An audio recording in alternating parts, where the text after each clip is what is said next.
nous voulions parler à ce conseil municipal du déploiement à Lille des espaces sans tabac dans les lieux publics extérieurs fréquentés par les familles et les enfants.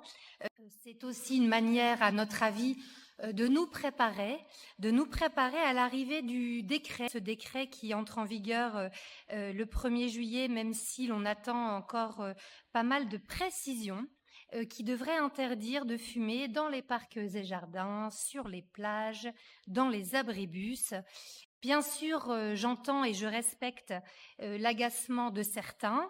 J'ai entendu c'est liberticide, ils n'ont rien de mieux à faire, on va devoir mettre un policier derrière chaque banc.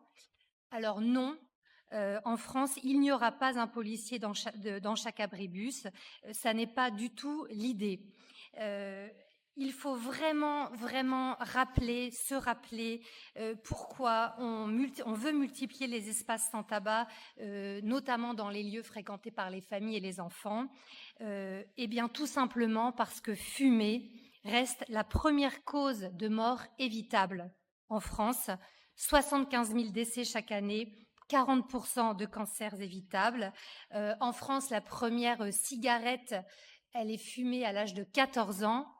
Et on sait que quand un jeune expérimente sitôt la cigarette, il a 70% de chances de devenir fumeur.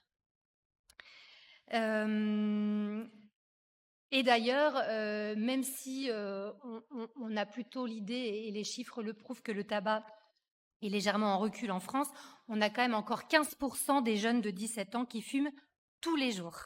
Rappelons aussi qu'il faut agir parce que les mégots, et on a évoqué le mégoton en début de conseil, une très très belle initiative.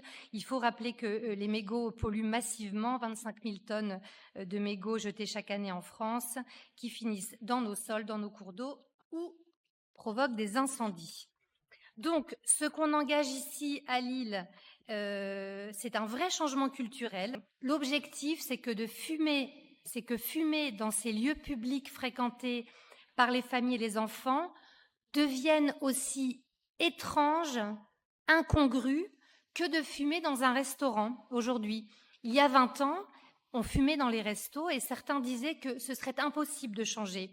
On l'a pourtant fait, pas avec des policiers dans chaque bar, mais avec la force tranquille des messages répétés, avec du consensus social. Et d'ailleurs, rassurons-nous, par rapport au déploiement d'espaces sans tabac à Lille, selon les dernières enquêtes, les Français sont déjà 80% à soutenir l'idée. Donc, il ne s'agit pas d'une croisade contre les fumeurs. Je veux rappeler ici qu'ils sont souvent les premières victimes d'une addiction dont beaucoup aimeraient se libérer. L'expérience nous montre que dans une transition de société réussie, la pédagogie et la communication doivent précéder la règle et qu'une large majorité des comportements devrait, avec le temps, s'ajuster naturellement sans sanction. C'est pourquoi nous appelons les équipes de la ville, en tout cas sur la première phase, à ne pas verbaliser, mais bien à mettre l'accent sur l'accompagnement au changement, une signalétique claire, la sensibilisation des enfants, l'information des familles, la formation des agents à une approche bienveillante. Et du pragmatisme, il me paraît à peu près impossible que dans les 110 hectares de notre belle citadelle, on aille fliquer les fumeurs tant qu'ils ne fument pas au pied des jeux pour enfants. Et d'ailleurs, l'attente des Lillois sur ces grands espaces verts, c'est plutôt de la propreté, donc pas de mégots au sol, et de la sécurité, que d'aller traquer tout au fond du parc un fumeur. Voilà, merci de votre écoute.